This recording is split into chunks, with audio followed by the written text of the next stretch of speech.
Alkisah. Pada zaman dahulu, di tanah Parahyangan, pada sebuah kerajaan yang dipimpin oleh seorang baginda raja yang ditemani oleh seorang ratu yang hanya memiliki seorang putri.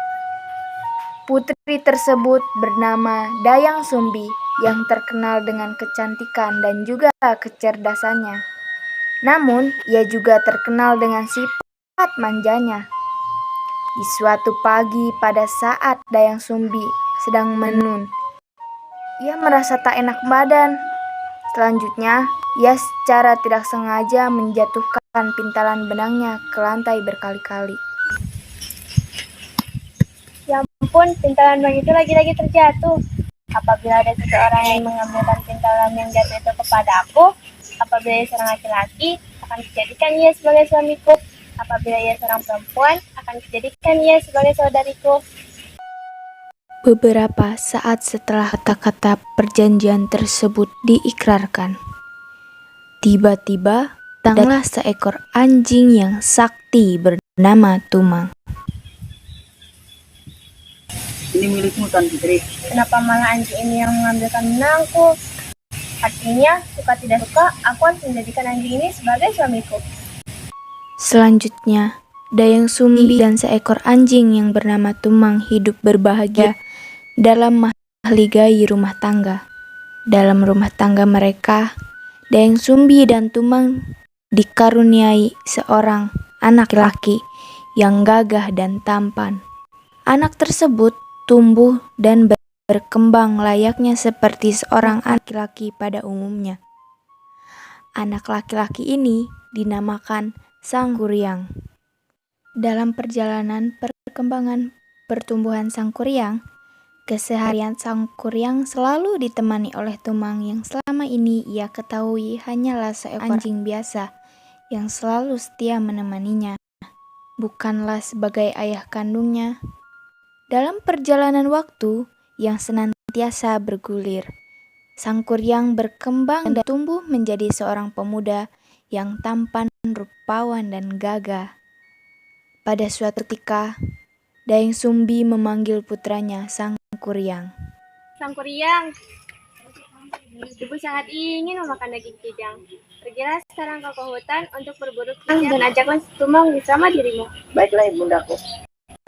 Setibanya Sangkuriang di tengah hutan, Di mana aku bisa memperoleh seekor kijang yang besar, aku tidak pulang sebelum membawakan hasil yang memuaskan. Jika aku tidak membawakan hasil, maka dengan sangat terpaksa akan kuhujamkan anak panah ini ke tubuh Tumang sebagai ganti hewan buruan yang tak kunjung kudapatkan. Maaf, aku tidak bisa menemukan kijang. Maka dengan sangat terpaksa akan kubunuh kau. lalu Sangkuriang mengarahkan busurnya ke arah si Tumang. Dan benar saja, ia telah melakukannya.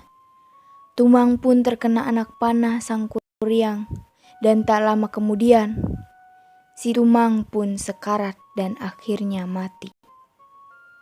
Begitu Sangkuriang tiba di rumah, ia langsung menyerahkan daging Tumang kepada ibunya. Ibunda, ini adalah daging kijang yang besar hasil buruanku. Terima kasih anak, kau sangat piawai sekali dalam berburu kijang. Inilah dagingnya sudah matang. Terima kasih, ibunda. Dimakan anakku. Baiklah, ibundaku. Beberapa saat setelah makan selesai, Dayang Sumbi teringat akan si Tumang. Di mana ya si Tumang? Kenapa ia belum pulang juga? Sangkuriang, kemarilah nak. Iya, bunda, ada pegerangan. Kau tahu di mana si Tumang? Kok ia belum pulang juga? Maafkan aku, ibunda, Tumang telah di tanganku daging yang dimakan kemarin, karena daging kijang, daging itu adalah milik Tumang. Dayang Sumbi begitu marah besar mendengar cerita tersebut. Dengan refleks disertai dengan amarah yang memuncak, Dayang Sumbi memukul kepala Sangkuriang dengan benda peralatan dapur yang dipegangnya. Sangkuriang terluka cukup parah bagian kepalanya. Apa kau bilang? Jadi daging yang kau berikan pada ibumu kemarin adalah daging si Tumang? Benar sekali, bunda. Dasar anak tidak tahu diri. Pergilah kamu dari rumah ini.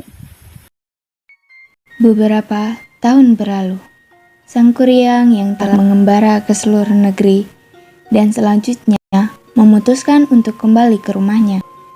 Sesampainya di rumah, Sang Kuryang sangat heran melihat banyak perubahan yang terjadi pada kampungnya. Kemudian, ia bertemu kembali dengan ibunya, namun keduanya tidak saling mengenal.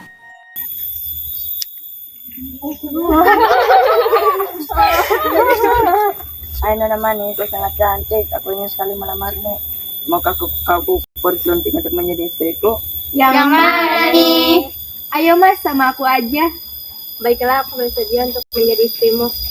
Ayo. Suatu ketika, Sang Kuryang meminta tolong untuk merapikan ikat kepalanya. Dan Dayang Sumbi pun mengikuti kemauannya. Dayang Sumbi kaget melihat kepala Sang Kuryang terdapat bekas luka yang amat jelas di kepalanya. Dayang Sumbi, bisakah kau menolongku memasangkan ikat ini? Iya boleh.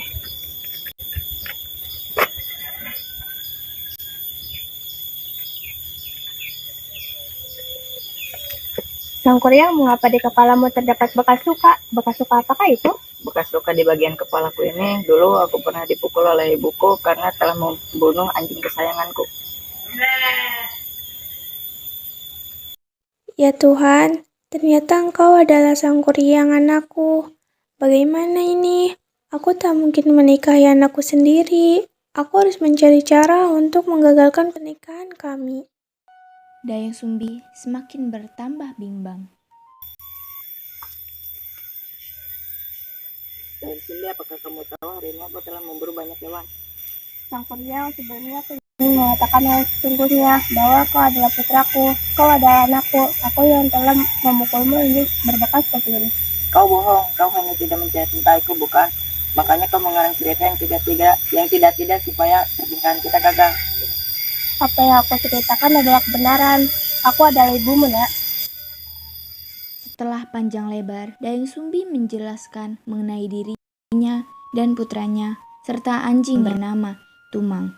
Namun, Sang Kuryang tetap tak mau mendengarkan dan bersikeras hendak menikahi Dayang Sumbi. Dayang Sumbi berpikir keras untuk menemukan cara agar pernikahannya dengan putranya gagal. Baik, Sang Kuryang, apakah tetap bersikeras ingin memperlukan? Tentu, tekadku sudah bulat. Baiklah, aku bersedia untuk menjadi istrimu dengan beberapa syarat. Apa syarat yang kau ajukan? Aku ingin kau membuat sebuah bendungan dan membuatkanku sebuah perahu untukku. Syarat-syarat tersebut harus bisa kau penuhi sebelum fajar tiba. Baiklah, aku akan menjalankan segala syarat yang kau ajukan. Lalu, Sang Kuryang pun pergi. Kemudian, ia mengarahkan segala kesaktiannya dan memanggil jin-jin untuk membuat bendungan dan perahu untuknya. Cek, kedua, di mana kalian wahai jin-jinku? Hadir bos, itu si Jajang yang sembunyi mulu. Enggak, aku mau ikutin si Ujang. Tidak boleh fitnah, dosa tahu. Enggak, aku mah dituduh-tuduh mulu. Udah, kalian jangan ribut terus. Tuh kan. Kita ini punya project. Project apaan tuh? Punya project ini. Kalau ngomong tuh yang bener bos, ngang mae. Jadi kita ini punya project, kita harus membendung sungai Citarum dan membuat perahu sebelum waktu subuh. Membendung sungai Citarum, perahu, semalam.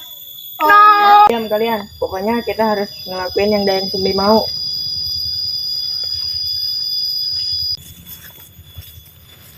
Gimana kalian, bendungan sudah jadi?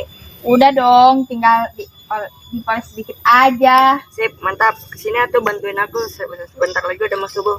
Siap bos. Bos sangat mencintai Dayang Sumbi sampai merelakan segalanya. Iya. Betul Brody, masa dalam semalam harus membuat bendungan sama perahu? Iya. Tapi kalau tidak dibantu bos bisa apa? Jangan gitu. Bos, tanpa kita sudah jago.